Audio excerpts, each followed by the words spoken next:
பிடிக்கும், எனக்கு பிடிக்கும். இது family welcome back to channel. அதான் அது இன்னும் பார்க்க போகிற சீசன் வேணும் மேஜிக்கல் மூமெண்ட் எபிசோட் 9 தான் பார்க்க போகிறோம். இந்த சீரீஸை காய சொல்கிற மாதிரி சொல்லிட்டு இருக்கேன். சரி வாங்க ஸ்ட்ரெயிட்டாக கதைக்குள்ள போயிடல. ஆதியை போலீஸ் ஸ்டேஷனில் செல்லை வச்சு அடைச்சாங்க. அங்கே உள்ள செல்லுக்குள்ள போலீஸ் ஆதியை என்னென்னமோ மெத்தட்லாம் விசாரிக்க ஆரம்பிச்சாங்க. ஆனால் அவ்வளோ வாயவே திறக்கல. நீ மட்டும் இப்போ வாயை திறக்கல, நீ தான் இதை பண்ணுன்னு சொல்லி நாங்கள் கேஸ் எழுதுன்னு சொல்லி அவளை மிரட்டினாங்க. நான் அப்போவுமே அவள் எதுவுமே பேசாமல் அமைதியாக இருந்துட்டு இருந்தேன். அதே சேம் டைம் அவங்க அம்மா வந்து அவகிட்ட எப்படியாவது பேசிடலாம், என்னதான் நினைச்சு கேட்டுலான்னு முடிவு பண்ணி எவ்வளோ ட்ரை பண்ணாங்க. ஆனால் போலீஸ் அதை அலோவ் பண்ணல. எது வந்தாலும் கோர்ட்டில் பார்த்துக்கோ, ஃபர்ஸ்ட் இங்கே எதாவது கிளம்புங்கன்னு சொல்லி அங்கே இருந்து அங்கே அனுப்பிச்சு விட்டாங்க. ஏன்னா அது ரொம்ப சென்சேஷனான கேஸ். மீடியா இந்த கேஸில் பயங்கர பரபரப்பாக இருந்துட்டு இருந்தாங்க. அதனால போலீஸ் மேற்கொண்டு எந்த ப்ராப்ளத்தை கிரியேட் பண்ணக்கூடாதுன்றதுக்காக அவங்கள இருந்தாங்க அனுப்பிச்சுட்டு ட்ரை பண்ணாங்களா. அப்போ அவங்களுமே அங்கேருந்து திரும்ப போனப்போ அங்கேருந்து 2 போலீஸ் பேசுறதை கேட்டாங்க. பெரிய சுதந்திர போராட்ட தியாகி ஜெயிலுக்கு வந்திருக்கு, பண்ணதெல்லாம் பச்சை பொறுக்கித்தனம், புள்ளிய போயிருக்க சொன்னா பொறுக்கி போத்திருக்காங்கன்னு சொல்லி பயங்கரமா ஆதியை திட்டிட்டு இருந்தாங்க. அதை கேட்டு அவங்க அம்மா ரொம்ப மடமுடைஞ்சு வீட்டுக்கு போனாங்க. வீட்டுக்கு போனா அவங்க அப்பா ஃபோன் பண்ணி பின்னா திட்டிட்டு அவன் என் பொண்ணே இல்லை, பொண்ணை எப்படி வளர்ப்ப அப்படின்னு சொல்லி பயமா திட்டு ஃபோனை கட் பண்ணிட்டாரு. ஆதியோட அம்மா எந்த ஹெல்ப்புமே இல்லாம ஹெல்ப்லெஸ்ஸா நின்றுட்டு இருந்தாங்க. ஆனா இந்த பக்கம் ஆதி இதுக்கப்புறம் வெளியே வரவிடாதபடி ஒரு பெரிய அட்வொகேட்ல பிடிச்சி பயங்கரமான பிளான் எல்லாம் போட்டுட்டு இருந்தாங்க. அடுத்த நாளைக்கு மார்னிங்கே ஆதிய கோர்ட்ல ஒப்படைச்சாங்க. அப்ப ஆதி மேல தொடர்ந்து அலிகேஷனா ஆழ்வியோட வக்கீல் வச்சுக்கிட்டே இருந்தாங்க. இந்த மாதிரியான செயல் ஆழ்விக்கு மட்டும் தான் பண்ணிருக்காளா இல்ல மற்ற பொண்ணுங்களுக்கு பண்ணிருக்காளான்னு நம்ம தொடர்ந்து விசாரிக்கணும். சோ அதனால ஆதிய ஒன்னொன்னு போலீஸ் கஸ்டடியில விசாரிக்கணும்னு தாழ்வுடன் கேட்டுக்கொள்கிறேன்னு சொல்லி ஆழ்வியோட வக்கீல் சொன்னாங்களா. அப்ப ஜட்ஜு ஆதி பக்கம் திரும்பி நீங்க ஏதாவது பேசணும்னு நினைக்கிறீங்களான்னு சொல்லி கேட்டாங்களா. அதுக்கு ஆதி எதுவுமே பேசாம அமைதியா இருந்தாளா. அப்போ ஜட்ஜு அதுக்கிட்ட இங்க இப்படி அமைதியா இருந்தீங்கன்னா இது எல்லாம் தப்பியும் நீங்க தான் பண்ணுவீங்கன்னு நான் முடிவு பண்ணிப்பேன். ஸோ இதாக பேசுங்க, அடுத்த வாய்தாவிலையாவது நீங்க பேசுவீங்கன்னு நான் நம்புறேன். 1 month முடியாது, ஒரு 10 நாள் வேணா எடுத்துக்கோங்க. தென் கோர்ட்டு முடிஞ்சது. அதையும் வெளியே வந்தாளா. அப்பயாவது அவங்க அம்மா கிட்ட பேசலான்னு எவ்வளோ ட்ரை பண்ணாங்க. ஆனா அங்கேயும் பேச முடியும். டேரக்டா ஜெயிலுக்குள்ள தான் எடுத்துட்டு போனாங்க. ஆதிக்கு 18 வயசு முடிஞ்சதால அதை சென்ட்ரல்ல அடைச்சாங்க. அங்க 10 நாள் ஆதி ரொம்பவே சஃபரானா. அங்க பல வகையான கைதிகள் இருப்பாங்க. அங்க ஒரு அம்மா அவங்க பொண்ணை ரேப் பண்ணி கொலை பண்ணவன கொன்னுட்டு ஜெயிலுக்குள்ள வந்தாங்க போல. ஆதியை பார்த்த உடனே ரொம்ப காண்டாய் வச்சு வெளுன்னு எடுத்துட்டாங்க. ஆனா ஆதியோ திரும்ப அவங்களை எதிர்த்து அடிக்கவே இல்லை. அவங்க கொடுத்த அடியெல்லாம் வாங்கிட்டு அமைதியா போய் ஓரமா உட்கார்ந்தா. அங்க இருந்து எந்த போலீஸும் அவங்கள தடுக்கவும் இல்லை, ஆதியை காப்பாற்றவும் இல்லை. அவளுக்கு ரொம்பவே இன்ஜூர் ஆச்சு. அதே சேம் டைம் இந்த பக்கம் தாமஸ் ரிட்டன் இந்தியா வந்தாங்க. அவ ஸ்ட்ரைட்டா ஆதியோட அம்மா தான் பார்க்க போனா. ஏதோ அவங்க ஒரு டொக்கு வைக்கல அரேஞ்ச் பண்ணிருப்பாங்க போல. ஆதி எதுவுமே பேசாதால அதான் தப்பு பண்ணிருப்பான்னு முடிவு பண்ணி இந்த வக்கீலோ இதுக்கப்புறம் இந்த கேஸ்ல நான் தொடர மாட்டேன், நீங்க வேற வக்கீல பாத்துக்குங்கன்னு சொல்லி அங்க இருந்தவர் கிளம்பி போயிட்டாரு. தாமஸ் அம்மாவை மீட் பண்ணி ஒரு புது வக்கீல் அரேஞ்ச் பண்ணி கொடுத்தா. அந்த வக்கீலோட நேம் ரவிச்சந்திரன். வக்கீலோ கேஸ் டீல் எல்லாத்தையும் படிச்சு பார்த்துட்டு ரொம்ப ஸ்ட்ராங்கா கேஸ் போட்டிருக்காங்க. இதன்படி பார்த்தா உங்க பொண்ணோட கேரியர் வாழ்க்கை இது 2மே போயிடும். சரி சொல்லுங்க, உங்க பொண்ணு இப்படி பண்ணிருப்பான்னு நீ நினைக்கிறீங்களான்னு கேட்டா. அதுக்கு அவங்களோ என் பொண்ணு இப்படி பண்ண வாய்ப்பே இது ஜோடிக்கப்பட்டதுன்னாங்க. அப்ப வக்கீலோ எல்லா அம்மாவுக்கும் குழந்தைங்க நல்லவங்க தான், காக்கைக்கு தன் குஞ்சு பொன் குஞ்சு அல்லவா, சரி வாங்க மேடம் போய் பார்க்கலாமான்னு சொல்லி கேட்டாங்க.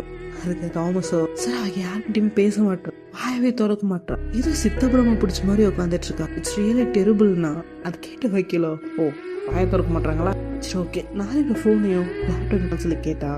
அதுக்கு ஆதியோட அம்மாவோ அது எல்லாத்தையும் போலீஸ் எடுத்துட்டு போயிட்டாங்கன்னு சொல்லி சொன்னாங்க. என் வக்கீலோ போலீஸ் ஸ்டேஷன் போய் மொத்தத்தையும் டீட்டெயிலாக பார்த்துட்டு இருந்தாங்களா. அவள் போலீஸ் அதை பார்த்துட்டு சார் எத்தனை தடவை திரும்ப பார்த்தாலும் இருக்கதான் சார் வரும் அப்படின்னு சொன்னப்போ வக்கீல் போலீஸ் கிட்ட யார் சார் சொன்னது, ஒவ்வொரு பார்வையும் ஏற்படும், முன்னதான் சார் மொட்டத்தனமா இருக்கிற தப்பு பண்ணுவான், நல்லா இருக்கிறவா ரொம்ப நல்லவன்னு. இப்போ பார்க்கறதுக்கு ஸ்மார்ட்டா இருக்கிறவன் தான் தப்பு பண்றான், முரட்டத்தனமா இருக்கிறவன் பண்றது கிடையாது. தப்பு இப்படி இருக்கிறவன் தான் பண்ணுவான்னு இல்லை, எப்படி இருக்கிறவன் பண்ணுவான் சொல்லிட்டு இருக்கும்போது நம்ம வக்கீலுக்கு ஏதோ தட்டுப்பட்டுருச்சு போல இருக்கு. ஐ காட் இட்னு சொல்லிட்டு அவர் அதை போட்டோ எடுத்துட்டு அங்கிருந்து கிளம்பி போயிட்டாரு. வீட்டுக்கு வந்து ரவியோ உட்காந்து அப்லோட் பண்ண போட்டோவே பார்த்துட்டு இருந்தாங்களா. அப்ப தாமஸ் இது பார்க்கறதுக்கு தான் இவ்வளவு வேகமா அங்க வந்தீங்களான்னு சொல்லி கேட்டான். அதுக்கு ரவியோ எப்ப பாரு அதுல இரு அங்க பாரு உனக்கு ஏதோ புரியுதுன்னு சொல்லி கேட்டாங்க. அதுக்கு தாமஸோ எனக்கு புரியலன்னு சொல்லி சொன்னாங்களா. ஏன்னா அவரு சரி வாங்க ஹீரோ போய் மீட் பண்ணிடலாமான்னு சொல்லி கேட்டாரா. அதுக்கு அவங்களோ இது பேச மாட்டாலே நம்ம போய் ஒன்னும் ப்ரோஜனம் இல்லைன்னு சொல்லி சொன்னாங்க.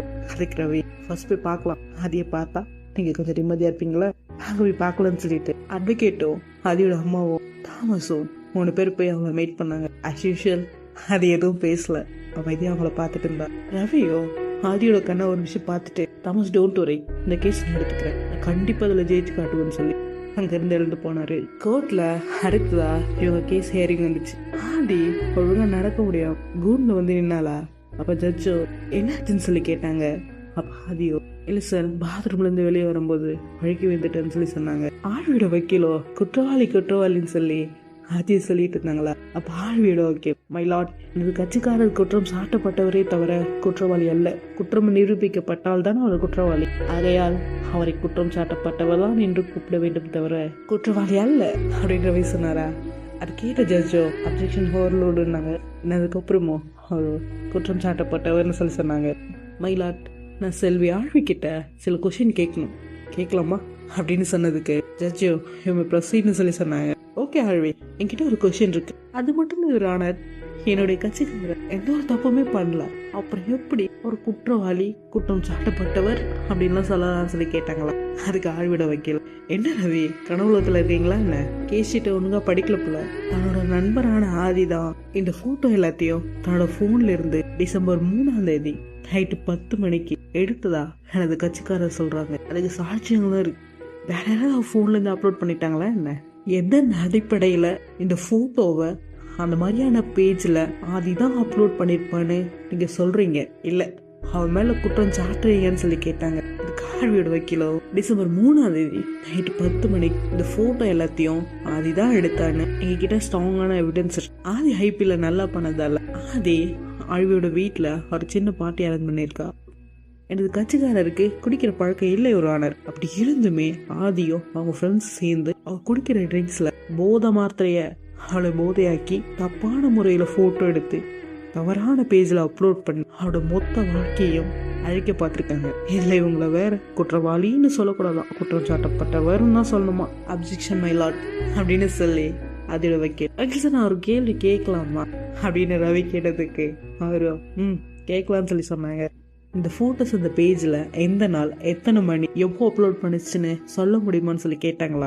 அதுக்கு அவங்களோ டிசம்பர் 4 மதியம் 11:30 இந்த போட்டோஸ் அந்த பேஜ்ல அப்லோட் ஆச்சு. அப்புறம் ரவியோ இது பிரைம்லாம் இல்லையான்னு சொல்லி கேட்டாங்க. அதுக்கு அவரோ இல்லைன்னு சொல்லி சொன்னாங்களா. அப்ப ரவியோ நோட் பண்ணுங்க ஒரு ஆனர், இது பிரைம் இல்ல, டைரக்டா அப்லோட் பண்ணதானு சொல்லி கேட்டாங்களா. அதுக்கு அவரோ ஆமான்னு சொல்லி சொன்னாங்க.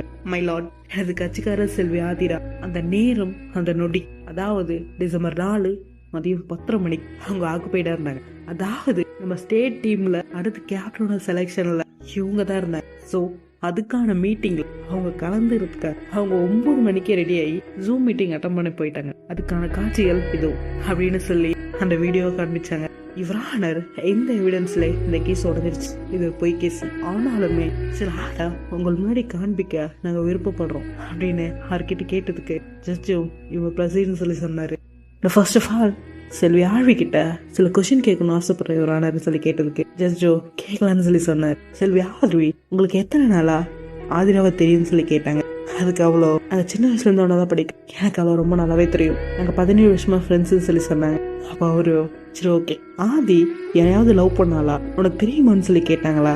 அதுக்கு ஆழ்வியோ இல்லவே இல்லை, அவ யாரையும் லவ் பண்ணலன்னு சொல்லி சொன்னாங்களா. அப்போ ரவியோ நோட் பாயிண்ட் ஒரு ஆனர், நோட் பாயிண்ட், இதுக்கப்புறம் இந்த கேஸை பிரைவேட்டா விசாரிக்கணும்னு ஆசைப்படுற ஒரு ஆனர். அதாவது இந்த கேஸுக்கு சம்பந்தப்பட்டவங்களை தவிர இந்த கேஸுக்கு சம்பந்தப்பட்டவங்க இவங்களோட பெற்றோர் வக்கீல் இவங்களை தவிர யாருமே இங்க இருக்க வேண்டான்னு அவங்க கிட்ட கோரிக்கை வைக்கிறோம். இது எதுக்குன்னா இந்த 2 பெண்ணுங்களுடைய வாழ்க்கைக்காக தான். ப்ளீஸ் ஆனர்னு சொல்லி ரவி கேட்டதுக்காக ஜட்ஜுமே அதை நிறைவேற்றினாரு. ஸோ பப்ளிக்ஸ் எல்லாருமே அங்கிருந்து கலைஞ்சு போனாங்க. ஜட்ஜ் டவாலி ஆழ்வி ஆதியோட பேரண்ட்ஸ் ஆழ்வியோட பேரண்ட்ஸ் 2 வக்கீல் இவங்க மட்டும் தான் இருந்தாங்க. மைலாட், அடுத்ததா எங்களோட ஒரு ஃப்ரெண்டான சில விஷ்ணுபிரியாவை விசாரிக்கணும்னு வேண்டி கேட்கிறேன் ஒரு நாள் சொல்லி கேட்டாங்களா. அதுக்கப்புறம் விஷ்ணுவோ அங்க வந்தா. ரவி விஷ்ணு கிட்ட ஆதி ஆழ்வி இவங்க 2 பேரையும் உங்களுக்கு எத்தனை வருஷமா தெரியும்னு சொல்லி கேட்டாங்களா. அதுக்கு விஷ்ணுவோ எல்கேஜில இருந்து ஒன்னாதான் படிக்கிறோம், கிட்டத்தட்ட 17 வருஷமா அவங்க 3 பேரும் ஃப்ரெண்ட்ஸ் சொல்லி சொன்னாங்களா. அப்ப ரவியோ ஆழ்வி யாராவது லவ் பண்றாள் உங்களுக்கு தெரியுமான்னு சொல்லி கேட்டப்போ ஆழ்வியோட வக்கீல் எழுதுனேன்னு இந்த கேஸுக்கு தேவையில்லாத கேள்வி எல்லாம் டிஃபென்ஸ் லாயர் கேட்கறான்னு சொல்லி கேட்டப்போ ரவியோ தேவையான கேள்வியை மட்டும் தான் இவரோட கேட்டுட்டு இருக்கேன், தேவையான கேள்வி தான். அந்த சின்ன பொண்ணு கிட்ட ரொம்ப வக்கரத்தனமான கேள்வி கேட்கும் போதெல்லாம் அது தேவையில்லாத கேள்வி உங்களுக்கு தோணலையா? இப்போ இந்த மாதிரியான கேள்வி, அதாவது லவ் பண்றாங்களா இல்லைன்னு கேட்குற கேள்வி உங்களுக்கு மோசமான கேள்வியா இருக்கா? கேட்கறோம், கேட்கணும். கேட்டாதான் உண்மை வெளில வரும். அந்த பொண்ணோட வாழ்க்கை காப்பாற்றப்படும்னு சொன்னால அப்ப ஜட்ஜோ இவங்க ப்ரொசீட்னு சொல்லி சொன்னாங்க. ஆழ்வி யாராவது லவ் பண்றாங்கன்னு சொல்லி கேட்டாங்களா? அப்ப ஆழ்வியோட வக்கீல எழுந்து நின்று, நீங்க இந்த கேஸுக்கு தேவையில்லாத கேள்வி எல்லாம் கேட்கறீங்கன்னு சொல்லி சொன்னாங்களா? அப்ப ரவியோ, தேவையுள்ள கேள்விதான் இவரான தேவையுள்ள கேள்விதான். அந்த சின்ன பொண்ணு கிட்ட உங்களோட வக்கரத்தனமான கேள்வி கேட்கும் போது அது இந்த கேஸுக்கு தேவையான கேள்வியா? இது வரைக்கும் எத்தனை பொண்ணுங்களை போட்டோ பிடிச்சிருக்க? இதுதான் ஃபர்ஸ்டா? இதுக்கு மேலயா? உனக்கு பொண்ணுங்களை பிடிக்குமா பசங்களை பிடிக்கும்? பசங்களை பிடிச்சிருந்தா பொண்ணுங்களை எப்படி போட்டோ எடுத்துருக்க? இதுக்காக 5 வருஷமா கூட பேசுனியா பழகின்னு சொல்லி கேட்ட போலாம். உங்களுக்கு இந்த கேஸ்ல தேவையான கேள்வி நினைச்சீங்களா? சந்தேகத்தின் பேர்ல தான் அவளை அரெஸ்ட் பண்ணிருக்காங்களே தவிர இன்னும் ஊர்ஜிதப்படுத்தல. வெயிட் பண்ணுங்க. இந்த கேஸ்ல உண்மை தன்மை உங்களுக்கே தெரியாது. விஷ்ணு கிட்ட ஆழ்வி லவ் பண்றாளா இல்லையான்னு சொல்லி கேட்டாங்க. அதுக்கு விஷ்ணுவோ இல்லைன்னு சொல்லி சொன்னா. ஓகே, அப்ப ஆதின்னு சொல்லி கேட்டப்போ விஷ்ணுவோ ஆமா அது லவ் பண்றான், கிட்டத்தட்ட 2 வருஷமா ஒருத்தர் லவ் பண்றான்னு சொல்லி சொன்னா. அப்ப ரவியோ, நீங்க சொல்றது உண்மைதானா? அது லவ் பண்ணலன்னு சொல்லி கேட்டா.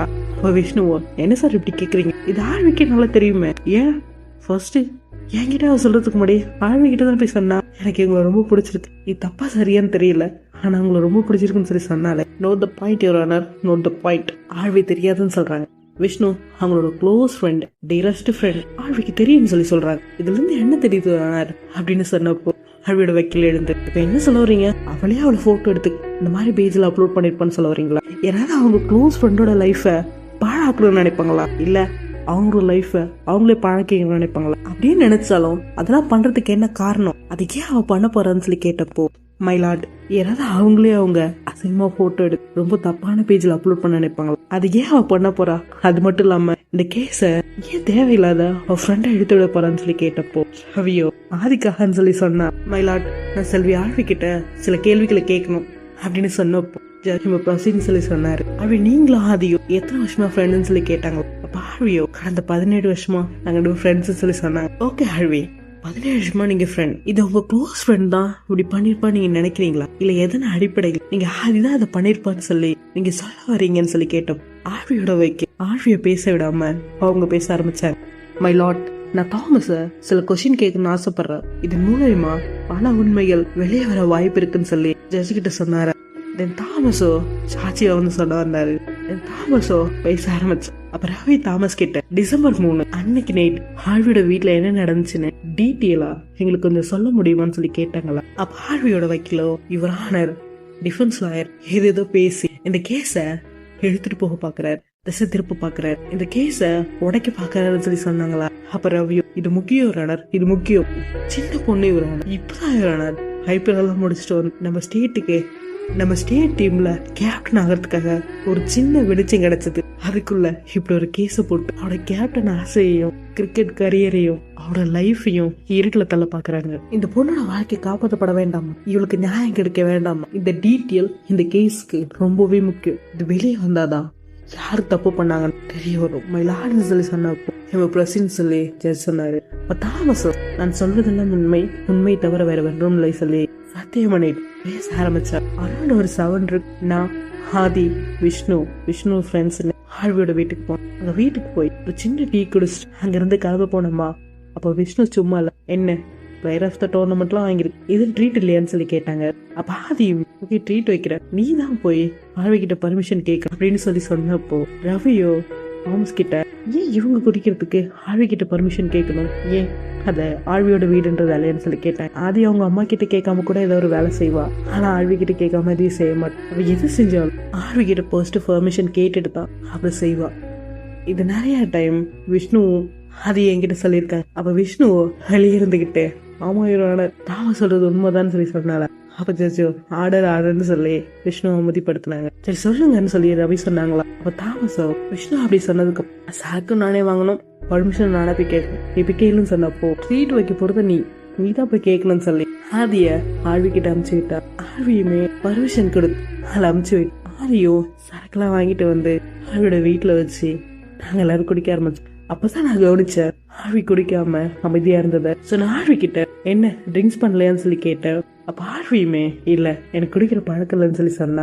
எங்கன்னா அவளை கண்ட்ரோல் பண்ணி குடிக்க வச்சிடணும்னு நினைச்சு ஆதி உள்ள போந்து அவளையும் டிஸ்டர்ப் பண்றீங்கன்னு சொல்லி என்ன ஆஃப் பண்ண. நானுமே அமைதியா உட்கார், ஆனாலுமே அவ குடிக்காம இருக்கிறதால நானும் விஷ்ணுவை பார்த்தேன்னா அப்போ விஷ்ணு என்கிட்ட நம்ம ஆழ்விய குடிக்க பழக்க வச்சிடலாமான்னு சொல்லி நாங்கள் சின்ன ஒரு பிளான் கூல்ட்ரிங்க்ஸில் சரக்கு மிக்ஸ் பண்ணி அவளை குடிக்க வச்சு அவளுமே குடிச்சிட்டு நல்லா போதையான. அப்போ ஆதி போதையில் நான் பெங்களூரில் விளையாடுற நிறைய மாடல்ஸை பார்த்தேன், ரொம்பவே அழகாக இருந்தாங்கன்னு சொல்லி சொன்னப்போ ஆழ்வியோ ஏன் நான் அழகா இல்லையான்னு சொல்லி கேட்டேன். அப்போ ஆழ்வியை பார்த்து ஆதி சிரிச்சாளா. தென் ஆழ்வி உள்ள போய் ட்ரெஸ் எல்லாம் போட்டு தானேன்னா அப்பயுமே ஆதி அவளை பார்த்து சிரிச்சப்போ மாடல்ஸ் மாதிரி ஃபோர்ஸ் கொடுத்து நின்றுட்டு இருந்தா. அப்போ நானும் ஃபோட்டோ எடுக்கிறேன்னு சொல்லி உள்ள போனேன்னா அப்போ ஆதி என்னை ஸ்டாப் பண்ணி நான் தான் எடுப்பேன்னு சொல்லி ஃபோட்டோ எடுத்தான்னு சொல்லி சொன்னால. அப்போ ஆழ்வியோட வக்கீல் உள்ள போந்து யுவர் ஆனர் எதிர்த்தரப்பு சாட்சி வச்சே தெரியுது ஃபோட்டோ ஆதி எடுத்திருக்காங்க. அப்போ அவங்க ஃபோட்டோ எடுத்தாங்க, இன்னொருத்தவங்க வந்து அப்லோட் பண்ணிட்டாங்க. மேபி முன்னாடியே அப்லோட் பண்ண ட்ரை பண்ணியிருக்கலாம், அது நெட்வொர்க் இஷ்யூவால் லேட்டாக அப்லோட் ஆயிருக்கலாம், டெக்னிக்கலாக யாரும் கூட வந்திருக்கலாம்லன்னாங்களா.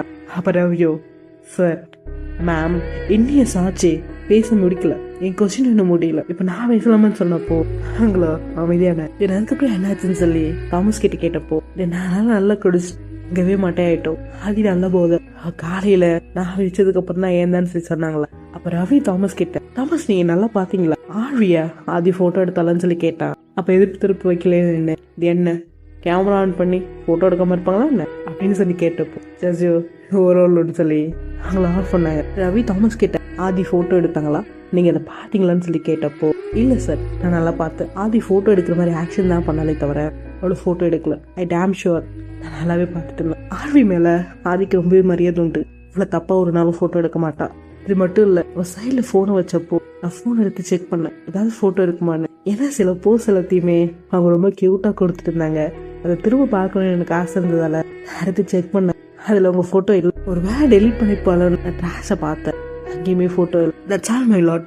அது கட்சிக்காரு செல்வி ஆதிரா ஒரு இன்னசென்ட், அவர் இந்த கேஸ்ல இருந்து விடுவிக்குமாறு தாழ்மையுடன் கேட்டுக்கொள்கிறேன். அப்போ ஆப்பனோட் வைக்கல இருந்தேன் சார் இவங்க ஏன் அந்த சாட்சியெல்லாம் ஜோடிச்சுட்டு வந்துருக்க கூடாது, கண்டிப்பா அவங்க ஜோடிச்சு தான் வந்துருப்பாங்க, இதை ப்ரூவ் பண்றதுக்கு எங்களுக்கு ஒரு வாய்ப்பு கொடுங்கன்னு சொல்லி கேட்டாங்க. அப்ப ஜட்ஜோ ஓகே உங்களுக்கு ஒரு வாய்ப்பு தரேன்னு சொன்னப்போ ரவி எழுந்து நின்று ஆதிராவுக்கு ஜாமீன் எது கொடுக்கலாம்னு சொல்லி கேட்டாங்க.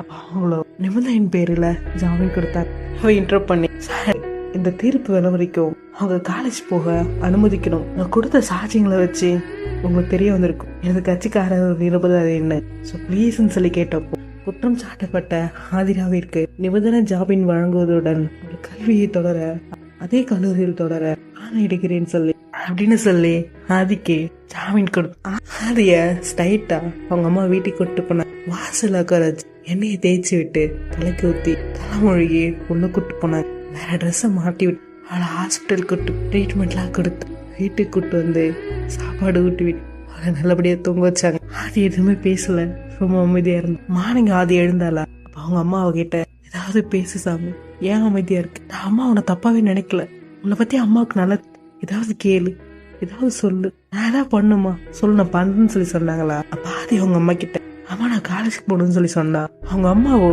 ஆதி காலேஜுக்கு போனா என்ன பண்ணுவாளுன்னு ரொம்ப பயந்தாங்க. ஏன்னா ஆழ்வே இன்னும் காலேஜுக்கு வந்துகிட்டு இருந்தா, அதுக்கப்புறம் அவங்க அம்மா வீட்டுக்குள்ள அடைஞ்சிருந்தா ஒரு மாதிரி இருப்பான்னு அவளை காலேஜுக்கு அனுப்பி விட்டாங்க.